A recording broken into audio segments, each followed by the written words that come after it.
அண்ணா IAS academy சாதனையாளர்களின் சங்கம். மாணவ நண்பர்கள் அனைவருக்கும் வணக்கம். நான் உங்கள் பொன்வேல் பாண்டியன், நடப்பு நிகழ்வுகள் ஆசிரியர். இன்றைய தினம் மார்ச் 7ஆம் தேதிக்குரிய நடப்பு நிகழ்வுகளை டிஎன்பிஎஸ் புதிய பாடத்தின்படி பல்வேறு தலைப்புகளை நம்ம சிறப்பான முறையில வழங்க போறோம். சரிங்களா? நம்ம டெய்லி பாத்தீங்கன்னா மத்திய அரசு மாநில அரசு திட்டங்கள், சூப்பர் 6 கேள்விகள், ஏற்கனவே பார்த்த வீடியோஸ்ல இருந்து இப்ப ரீசெண்டா வந்த விஷயங்கள் அதை எல்லாமே கனெக்ட் பண்ணி ரெஃபர் பண்ணி திருப்பி நம்ம ரிவிஷன் மாதிரி கூட நம்ம டெய்லி பார்த்துட்டு இருக்கோம். சரிங்களா? அதனால வீடியோ ஃபுல்லா பாருங்க, மறக்காம வீடியோ பார்த்துட்டு நோட்டு போட்டு நோட்ஸ் எழுதிட்டு எல்லா கேள்விகளுக்கும் சிறப்பான முறையில பதில் சொல்லுங்க. ஆரம்பிக்கலாமா? இன்றைய தினத்திற்கான நடப்பு நிகழ்வுகள் மார்ச் மாசம் 7ஆம் தேதிக்குரியது. ஆரம்பிப்பதற்கு முன்பாக இன்றைய தினத்திற்கான ஒரு சிறப்பு பழமொழி உங்களுக்கு தெரிஞ்சுக்கணும்னு நினைக்கிறேன். பந்திக்கு முந்து படைக்கு பிந்து. இதை நிறைய பேர் எப்படி தப்பா புரிஞ்சிருப்பாங்க அப்படின்னு பாத்தீங்கன்னா, சீக்கிரமா போயிட்டு சாப்பிடணும் அப்படின்னு நினைப்பாங்க. சண்டை போடும்போது பின்னாடி நின்று தான் சண்டை போடணும் அப்படிங்கிற நம்ம நினைச்சிட்டு இருக்கோம். அதுக்கு நிஜமான காரணம் என்னன்னா அப்படின்னு பாத்தீங்கன்னா, நம்ம எப்பவுமே சாப்பிடும்போது குனிஞ்சி என்ன பண்ணணும்? முந்தி. சரிங்களா? பந்திக்கு முந்தி குனிந்துதான் நம்ம சாப்பிட வேண்டும். அது மாதிரி படைக்கு பிந்து அப்படின்னா, அந்த காலத்துல சண்டை போடும்போது எதிரியை நோக்கி நம்ம ஒரு வில்லு அம்பு எய்யும் போது அதோட நான் பின்னாடி இழுத்து, அதான் படைக்கு பிந்து, பின்னாடி எந்த அளவுக்கு இழுத்து அம்ப விடுறோமோ அந்த அளவுக்கு ஸ்பீடா போயிட்டு எதிரியை வீழ்த்தும். அது யாராச்சும் வாழ வச்சோ வேற ஏதாச்சும் ஒரு ஆயுதத்தை கொண்டு வெட்டணும்னு நினைச்சா கூட ஓங்கி எந்த அளவுக்கு பின்னாடி கையை நீட்டி அதுக்கப்புறம் வெட்டுறமோ அந்த அளவுக்கு பவர்ஃபுல்லா ஒரே வெட்டுல எதிரி 2 துண்டா போயிடுவான். அதுக்குதான் சொல்லுவாங்க. அதற்கான அர்த்தம், ஒரிஜினல் அர்த்தம் அதுதான். சரிங்களா? என்ன அர்த்தம் சொல்றாங்க? பந்திக்கு முந்து படைக்கு பிந்து. அதுதான் அதற்கான நிஜமான அர்த்தம். கவனமாக ஆரம்பிக்கலாமா? இன்றைய தினத்திற்கான நடப்பு நிகழ்வு மார்ச் மாசம் 7ஆம் தேதி. ஃபர்ஸ்ட் பாயிண்ட் பாருங்கம்மா. தமிழ்நாடு தொடர்பான செய்திகள் சூப்பரான சில விஷயம் கிடைச்சிருக்கு பாருங்க. கலைஞர் எழுதுகோள் விருது, கலைஞர் பேர்ல ஒரு முக்கியமான ஒரு விருது செய்தியில வந்திருக்கு பாருங்க. எழுதுகோள் விருது. இதழியல் துறையில், தமிழ்நாடு அரசோட இதழியல் துறையில் சமூக மேம்பாட்டிற்காகவும் விளிம்பு நிலை மக்களின் மேம்பாட்டிற்காகவும் பங்காற்றி வரும் சிறந்த இதழியாளர் ஒருவருக்கு ஆண்டுதோறும் கலைஞர் பேர்ல எழுதுகோள் விருது வழங்கப்பட்டு வருகிறது. இந்த விருதிற்கான பரிசு அமௌண்ட் எவ்வளவுன்னு பாத்தீங்கன்னா ரூபாய் 5 லட்சம். ஓகேவா? சரி, இந்த விருது முதல் முறையாக வழங்கப்பட்ட ஆண்டு 2021ஆம் ஆண்டிற்கான விருது சண்முகநாதன் அவர்களுக்கும், 22ஆம் ஆண்டிற்கான இந்த விருதானது VN சாமி என்பவருக்கும் வழங்கப்பட்டது. சமீபத்துல இன்றைய தினத்துல இந்த விருதானது 2 பேருக்கு வழங்கப்படும் அப்படின்னு சொல்லி அறிவிச்சிருக்காங்க. அதுல முக்கியமான ஒரு நபர் யாரு அப்படின்னு பாத்தீங்கன்னா நக்கீரன் கோபால் அவர்கள். பெரிய ஒரு மீச வச்சிருப்பாரு ஒருத்தர், நக்கீரன் கோபால் மற்றும் சுகிதா சாரங்கராஜ் அவர்கள். சரிங்களா? சோசியல் மீடியா தொலைக்காட்சிகள்ல கிட்டத்தட்ட ஒரு 18 ஆண்டுகள் அனுபவம் கொண்டவர் சுகிதா சாரங்கராஜ். அவருக்கும் நக்கீரன் கோபால் அவர்களுக்கும் 23ஆம் ஆண்டிற்கான கலைஞர் எழுதுகோள் விருது சமீபத்தில் வழங்கப்பட்டுள்ளது. அதற்கான பரிசு தொகை மறந்துடக்கூடாது. எவ்வளவுமா? ரூபாய் 5 லட்சம். அடுத்ததாக இன்னொரு முக்கியமான ஒரு செய்தி பாருங்க. சுற்றுச்சூழல் தொடர்பான தமிழ்நாடுடன் தொடர்புடைய ஒரு செய்தி. கிராம பசுமை காடுகள். நம்ம ஏற்கனவே இயற்கை திட்டம், சரிங்களா, பசுமை தமிழ்நாடு இயக்கம் அப்படி நிறைய நம்ம ஏற்கனவே பார்த்திருக்கோம் தினம் ஒரு திட்டத்துல. அதே மாதிரி இங்க பாக்குறது கிராம பசுமை காடுகள் திட்டம். சரியா? 2022-23ஆம் ஆண்டு தமிழகத்தில் 100 மரகத பூஞ்சோலைகள். சரியா? 100 மரகத பூஞ்சோலைகள் திட்டம். பூஞ்சோலைன்னு ஒரு திட்டம் இருக்கு, அது கோயம்புத்தூர்ல ஆரம்பிக்கப்பட்டது. அது வேற. இங்க பாக்குறது மரகத பூஞ்சோலைகள், அதாவது கிராம மர பூங்காக்கள் அப்படி சொல்றாங்க. இதற்கு இன்னொரு பேர் என்னமா? கிராம மர பூங்காக்கள். கவனமா இருக்கு. சரிங்களா? உருவாக்கப்படும் என அறிக்கை வெளியிடப்பட்டது. இதோட முக்கியமான நோக்கம் என்னன்னு சொல்லி பாத்தீங்கன்னா, உள்ளூர் மக்கள், அந்த பகுதியில் வசிக்கிற மக்கள் அன்றாட தேவைகளான தடி மரம், விறகுக்கு தேவையான அந்த விறகு மரம், கால்நடை தீவனங்களுக்கு தேவையான அந்த மரம் செடிகள், ஓகேவா, அந்த கால்நடை தீவனம் ஆகிய தேவைகளுக்காக வனங்களை, காடுகளை சார்ந்து இருப்பதை குறைத்தல் ஆகும். சரிங்களா? ரொம்ப ரொம்ப முக்கியமானமா கிராம பசுமை காடுகள் ரேசரா நியூஸ்ல வந்திருக்குது. அறிவிக்கப்பட்டது 22-23. அதை பாத்தீங்கன்னா மரகத பூஞ்சோலைகள் அல்லது கிராம மர பூங்காக்கள் என்று அழைக்கப்படும். ஒரு 100 எண்ணிக்கையில இந்த மரகத பூஞ்சோலைகள் அமைக்கப்படும் சொல்லியிருந்தாங்க. ஏற்கனவே ஒரு 83 இந்த மரகத பூஞ்சோலைகள் அமைக்கப்பட்டு வருகிறது. இப்ப ரீசெண்டா பாத்தீங்கன்னா ஒரு 17 இடங்கள்ல புதிதாக ஒரு 17 இந்த மரகத பூஞ்சோலைகள் அமைக்கப்படுவதற்கு அறிவிப்பு வெளியில் வந்திருக்கு. மொத்தம் எத்தனமா? 100. கவனமா இருக்கு. சரிங்களா? பாருங்க.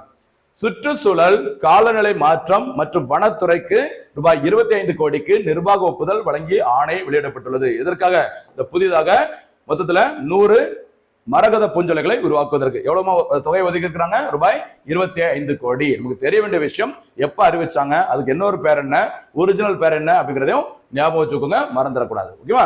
நெக்ஸ்ட் எடுத்து போலாமா? அடுத்ததாக முக்கியமான இன்னொரு விருது, இதுவும் நம்ம ஏற்கனவே பார்த்திருப்போம். சரியா? கலைச்செம்மல் விருது எதற்காக வழங்கப்படும் அப்படின்னு சொல்லி நம்ம பார்த்திருப்போம். இன்றைய தினத்துல இந்த விருது யாருக்கு அறிவிக்கப்பட்டுள்ளது அப்படிங்கிற செய்தி இன்றைய நாளிதழில் வந்திருக்கு, நம்ம பார்க்கலாம். பாருங்க, 2024-25 ஆண்டிற்கான தமிழக அரசின் கலைச்செம்மல் விருது இதற்காக வழங்கப்படுமா? ஓவியம் மற்றும் சிற்ப கலையில் சாதனை படைத்த 6 கலைஞர்களுக்கு தமிழக அரசின் கலைச்செம்மல் விருதுகள் அறிவிக்கப்பட்டுள்ளன. ஒவ்வொரு வருஷம் பார்த்தீங்கன்னா கலைச்செம்மல் விருது எதற்காக வழங்கப்படுகிறது? ஓவியம் மற்றும் சிற்ப கலையில் யாரு சிறந்து விளங்குகிறாங்களோ அதுல இருந்து ஒரு 6 பேருக்கு சரியா இந்த விருதுகள் வழங்கப்படுகிறது. சூப்பர் 6 6 ஞாபகம் வச்சுக்கணும். தமிழக அரசின் கலை பண்பாட்டுத்துறையின் ஓவிய நுண்கலை குழு வாயிலாக தமிழகத்தை சேர்ந்த மரபு வழி கலை வல்லுநர்கள், நவீன பாணி கலை வல்லுநர்களுக்கு அவர்களது நுண்கலை துறையில் செய்துள்ள சாதனைகள் சேவைகளை பாராட்டும் வகையில் ஆண்டிற்கு 6 கலைஞர்களுக்கு இந்த கலைச்செம்மல் விருது வழங்கப்படுகிறது. இதற்கான பரிசு தொகை ரூபாய் 1 லட்சம். அதையும் மறந்துடாதீங்க சரி. சாகித்ய அகாடமி விருதுக்கு வழங்கப்படுகிற பரிசு தொகையும் ரூபாய் 1 லட்சம். இந்த கலைச்செம்மல் பரிசுக்கும் வழங்கப்படுகிற பரிசு தொகை எவ்வளவுமா? ரூபாய் 1 லட்சம். ஆண்டுதோறும் 6 பேருக்கு வழங்கப்படும். எந்த துறையில் சாதித்தவர்களுக்குமா? ஓவியம் மற்றும் சிற்ப கலையில் சாதனை செய்யும் நபர்களுக்கு வழங்கப்படும். ஓகேவா? அடுத்து போலாமா? அடுத்ததாக முக்கியமான ஒரு தேசிய செய்தி பாருங்கம்மா. இந்த பாதுகாப்பு துறையுடன் தொடர்புடைய ஒரு தேசிய செய்தி. ஆனா அதுல ஒரு விஷயம், அது தமிழ்நாட்டுடன் தொடர்புடைய ஒரு செய்தி பாருங்க. CISF CISF இதோட விரிவாக்கம். அது எப்போ உருவாக்கப்பட்டது எல்லாமே பின்னாடி அடுத்த பேஜ்ல இருக்கு. சென்ட்ரல் இண்டஸ்ட்ரியல் செக்யூரிட்டி போர்ஸ் அப்படி சொல்லுவாங்க. சரியா பாருங்க. மத்திய தொழில் பாதுகாப்பு படை, தொழிலக பாதுகாப்பு படையின் 56வது ஆண்டு விழா ராணிப்பேட்டை மாவட்டம் அரக்கோணம் அருகே உள்ள தக்கோலத்தில், இந்த இடத்த பாத்துக்குமா, தக்கோலம் ராணிப்பேட்டை மாவட்டத்தில் இருக்கு. அங்கதான் 56வது ஆண்டு விழா கொண்டாடப்பட்டது. எந்த நிறுவனத்தின்? CISF என்று அழைக்கப்படும் மத்திய தொழில் பாதுகாப்பு படையின் அந்த எழுச்சி தினம் சரி உருவாக்கப்பட்ட தினம் மார்ச் 7ஆம் தேதி நடைபெற்றது இன்றைய தினத்துல. ஓகேவா? ஆனா இந்த அமைப்பு உருவாக்கப்பட்டது மார்ச் 10ஆம் தேதி, மறந்துடக்கூடாது. பின்னாடி நம்ம அதை பார்க்க போறோம். சரியா? சரி, இன்னொரு முக்கியமான செய்தி பாருங்க. கரண்ட் அஃபேர்ஸோட தொடர்புடைய ஒரு வரலாற்று செய்தி பாருங்க. ராஜ ஆதித்ய சோழா மண்டல பயிற்சி மையம் அப்படிங்கிற ஒரு பேரு ரீசெண்டா நியூஸ்ல வந்திருக்குது. கண்டிப்பா எக்ஸாம்ல இது கேட்க வாய்ப்புகள் அதிகம். பாருங்க, இடைக்கால சோழர்களின் ஆட்சி காலத்தில் நடைபெற்ற முக்கிய போர்களில் ஒன்றாக தக்கோலத்தில் நடைபெற்ற போர் விளங்குகிறது. இந்த தக்கோலம் போர் அப்படிங்கிறது நிறைய போட்டித் தேர்வுகள் கேட்டுக்கிறாங்க. கவனமா இருக்குமா, அது சோழர்கள் ஆட்சி காலத்தில் நடைபெற்றது. சரிங்களா? சரி, அடுத்து பாருங்கம்மா. இந்த தக்கோலம் போருக்கு தலைமை தாங்கிய சோழ இளவரசர் ராஜாதித்தன் ராஷ்டிரகூடர்களுக்கு எதிராக யானை மீது அமர்ந்து போர் புரிந்து உயிர் இழந்தார். சரிங்களா? யானை மீது போர் புரிந்து உயிர் இழந்த அந்த சோழ இளவரசன் யாருமா? ராஜ ஆதித்தன். யாருக்கு எதிராக போரிட்டாங்க? ராஷ்டிர கூடர்களுக்கு. சரிங்களா? அவரின் நினைவாக அவரை போற்றும் வகையில் தக்கோலத்தில் அமைந்துள்ள இந்த CISF மண்டல பயிற்சி மையத்திற்கு என்ன பெயர் சூட்டப்பட உள்ளது? ராஜாதித்ய சோழா மண்டல பயிற்சி மையம். CISF ஓட தக்கோலம் பயிற்சி மையத்திற்கு ராஜ ஆதித்யா பேர் சூட்ட போறாங்க. ரொம்ப ரொம்ப முக்கியமானது. சரிங்களா? இதனை யார் அறிவிச்சிருக்கான்னு சொல்லி பார்த்தா தற்போது மத்திய உள்துறை அமைச்சராக இருக்கிற அமித்ஷா அவர்கள் இந்த நிகழ்ச்சியில கலந்து கொண்டு இதை அறிவித்துள்ளார். கவனமா இருக்கும். ஓகேவா? சரி, நம்ம ஏற்கனவே பார்த்த மாதிரி சென்ட்ரல் இண்டஸ்ட்ரியல் செக்யூரிட்டி போர்ஸ் உருவாக்கப்பட்ட ஆண்டு மார்ச் 10, 1969. இது தொடர்பான சட்டம் CISF சட்டம் 1968. இந்த சட்டத்தின்படி இந்த அமைப்பு உருவாக்கப்பட்டது 1969. இதன் தலைமையிடம் டெல்லியில இருக்கு. இதோட தற்போதைய டைரக்டர் ஜெனரல் யார் அப்படின்னு பார்த்தீங்கன்னா ரஜ்வீந்தர் சிங் பாட்டி. சரி, ரஜ்வீந்தர் சிங் பாட்டி. ஓகேவா? அடுத்து இந்த துறை, அதாவது இந்த CISF அப்படிங்கிறது எந்த அமைச்சகத்தின் கீழ் செயல்படும் அப்படின்னு சொல்லி பார்த்தா மத்திய உள்துறை அமைச்சகம். அதனாலதான் தற்போதைய உள்துறை அமைச்சராக இருக்கிற அமித்ஷா அவர்கள் இந்த நிகழ்ச்சிக்கு தலைமை தாங்க உள்ளார். எங்கம்மா? தக்கோலம். அந்த இளவரசரோட பெயர் மறந்துடக்கூடாது, ராஜ ஆதித்யன். அவரோட பெயர் தான் இந்த தக்கோலம் CISF அந்த பயிற்சி மையத்திற்கு புதிதாக பெயர் சூட்டப்பட உள்ளது. சரிங்களா? கவனமா இருக்கு. நெக்ஸ்ட் போலாமா? அடுத்த செய்தி பாருங்க. பிரதமர் மோடிக்கு பார்படாஸ் நாட்டின் உயரிய விருது. சரியா? பார்படாஸ் அப்படிங்கிறது பாத்தீங்கன்னா இந்த வெஸ்ட் இண்டீஸ் கரிபியன் தீவுகள் இருக்கிற ஒரு முக்கியமான நாடு. கடந்த 1973ஆம் ஆண்டில் கரிபியன் பகுதியை சேர்ந்த ஒரு 15 நாடுகள் கரிகாம். சரியா? கரிகாம்னா பின்னாடி வரப்போகுது CARICOM. சரியா? கரிபியன் கம்யூனிட்டி, கரிபியன் தீவுகள் சொல்லுவாங்கல்ல, இந்த கரிபியன் கம்யூனிட்டி அப்படிங்கிற ஷார்ட்டா கரிகாம் என்ற பெயர் கூட்டமைப்பை ஏற்படுத்தின 1973ல. புலிகள் திட்டம் ப்ராஜெக்ட் டைகர் கொண்டு வரப்பட்ட 1973ல கரிகாம். புலிகளுக்கு எதுதான் பிடிக்கும்? கறி தான் ரொம்ப பிடிக்கும். சரியா? கறி சாப்பாடு, கரி 1973, புலிகள் சட்டம் ப்ராஜெக்ட் டைகர் 1973. ஓகேவா? அடுத்து இந்திய கரிகாம் கூட்டமைப்பு உச்சி மாநாடு கயானாவின் தலைநகர் ஜார்ஜ் டவுனில் கடந்த ஆண்டு 2024ஆம் ஆண்டில் நடைபெற்றது. சரிங்களா? இந்த விருது எதற்காக நரேந்திர மோடிக்கு இந்த விருது கொடுத்திருக்காங்க அப்படின்னு பாத்தீங்கன்னா, கரோனா அதாவது கொரோனா பெருந்தொற்று காலத்தில் பிரதமர் மோடியின் வியூக தலைமைத்துவம், அந்த கொரோனா தொற்றை எப்படி எதிர்கொள்வது, அது எப்படி நம்ம கட்டுப்படுத்துறது, அதற்கான வியூக தலைமைத்துவம், மதிப்புமிக்க உதவியை அங்கீகரிக்கும் வகையில் அவருக்கு பார்படாஸ் நாட்டின் உயரிய தேசிய விருது வழங்கி கௌரவிக்கப்பட்டுள்ளது. சரியா? பார்படாஸ் நாட்டின் தலைநகரம் பிரிட்ஜ், சரியா, ஜார்ஜ் டவுன் சொல்லுவாங்க. நடைபெற்ற நிகழ்ச்சியில் பிரதமர் மோடியின் சார்பாக இந்த விருதை பெற்றவர் யார் அப்படின்னு பார்த்தீங்கன்னா, மத்திய வெளியுறவுத்துறை மற்றும் ஜவுளித்துறை இணையமைச்சராக இருக்கிற பபித்ரா மார்கரிட்டா அவர்கள் இந்த விருதை வாங்கி இருக்கிறாங்க. சரியா? மார்கரிட்டா, கரிகாம், இங்கே ஒரு கரி வருது, கவனமா இருக்கு. சரிங்களா? பார்படாஸ் நாட்டின் தற்போது பிரதமராக இருப்பவர் மியா அமோர் மோட்லி. சரிங்களா? அதாவது பிரதமர் மோடி அந்த விருதை போய் வாங்கல, அந்த மாநாட்டில் தான் கலந்திருந்தாரு. ஓகேவா? அப்ப அந்த விருது அறிவிச்சிருந்தாங்க. இந்த விருது தற்போது வழங்கப்பட்டுள்ளது. இதுல நம்ம நோட் பண்ணி பார்க்க வேண்டிய விஷயம் அடுத்த பக்கத்துல இருக்கு பாருங்கம்மா. இந்த கரிகாம்னா என்னன்னு சொல்லி தெரிஞ்சு வச்சுக்கோங்க. சரி, கரிகாம், சரியா, நம்ம ஏற்கனவே பார்த்த மாதிரி அதோட விரிவாக்கம் கரிபியன் கம்யூனிட்டி. சரியா? பாத்தீங்கன்னா எந்த ஆண்டு உருவாக்கப்பட்டுள்ளது? 1973ல இது வந்து உருவாக்கப்பட்டுள்ளது. இதோட முக்கியமான நோக்கம் என்ன சொல்லி பாருமா, நோயம் to promote economic cooperation and integration in Caribbean தீவு. சரி, அந்த கரிபியன் தீவுல பாத்தீங்கன்னா பொருளாதார ரீதியாகவே எல்லாருமே என்ன பண்ணணும், ஒத்துழைப்போடு ஒருங்கிணைப்போடு இருக்க வேண்டும். அதற்காக ஒரு 15 நாடுகளை கொண்ட ஒரு அமைப்பு உருவாக்கப்பட்டது. அந்த அமைப்பு தான் என்ன பேரு? கரிகாம். கரிகாம் அவருடைய விரிவாக்கம் கரிபியன் கம்யூனிட்டி. சரிங்களா? சரி, பாருங்க, இந்த கரிகாம் அப்படிங்கிற அமைப்பிற்கு ஐநாவின் ஓகேவா பொது சபையில பாத்தீங்கன்னா பார்வையாளர்கள் அப்சர்வர் அப்படிங்கிற ஸ்டேட்டஸ், சரியா, பார்வையாளர் அந்தஸ்து வழங்கப்பட்டுள்ளது. இப்படி செய்தியில் இடம்பெற்ற அமைப்பு எதுவா இருந்தாலும் நோட் பண்ணிக்கோங்க, எப்போனாலும் எக்ஸாம்ல கேட்கலாம். சரியா? அடுத்து போலாமா? அடுத்ததாக ஒரு முக்கியமான சர்வதேச செய்தி பாருங்கம்மா. ஒரு தரவரிசை உலகளாவிய பயங்கரவாத குறியீடு, சில குறியீட்டு அறிக்கை 2025. சரிங்களா? எந்த நாட்டுல அந்த பயங்கரவாதம் தீவிரவாதம் அதிகமாக நடைபெறுகிறது, ஓகேவா, அதன் அடிப்படையில ஒரு அறிக்கை பாருங்க. இந்த அறிக்கை வெளியிட்டது பொருளாதாரம் மற்றும் அமைதிக்கான அமைப்பு, institute of economic and peace. இது வந்துட்டு ஆஸ்திரேலியாவின் சிட்னி நகர்ல செயல்பட்டு வரும் ஒரு அமைப்பு. ஓகேவா? சரி, இதுல எந்த நாட்டில் அதிக அளவு இந்த பயங்கரவாத பாதிப்பு, சரிங்களா, தாக்குதல் நடைபெறுகிறது? அதுல முதலிடத்தை பெற்றது பர்கினோ பாசோ. சரி, பர்கினோ பாசோ முதலிடம். 2ஆம் இடத்துல பாகிஸ்தான். இதுதான் ஹெட்லைனாவே நியூஸ்ல வந்தது. சரியா? 2ஆம் இடத்துல பாகிஸ்தான். அடுத்து 3ஆம் இடத்துல சிரியா. ஓகேவா? இந்த அமைப்பு IEF, institute of economic and peace, ஓகேவா, இதோட தலைமையிடம் சிட்னி நகரில் அமைந்துள்ளது. ஓகேவா?